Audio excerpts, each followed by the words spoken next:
Operator drone dari pasukan Payung Tula serta kelompok militer selatan dan timur Rusia kembali menunjukkan dominasinya di medan tempur dengan melancarkan serangkaian serangan udara yang menghancurkan sejumlah target militer Ukraina.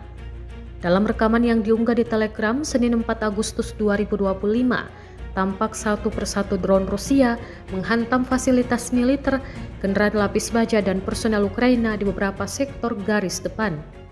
Serangan dilakukan secara sistematis dan menggila.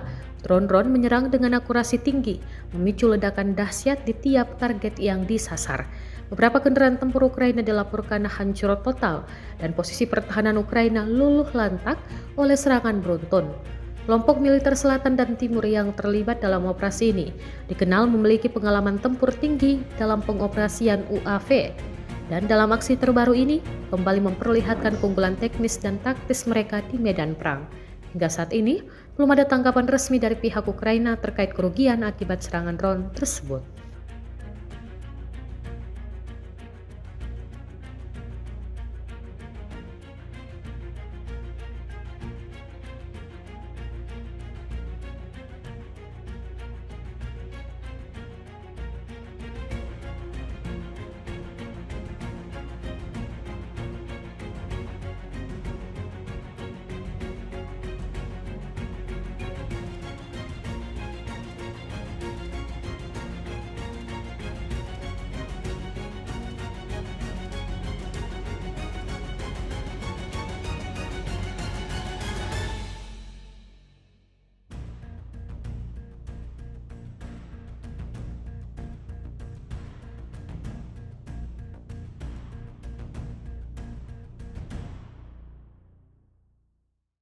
Download Tribun X sekarang, menghadirkan lokal menjadi Indonesia.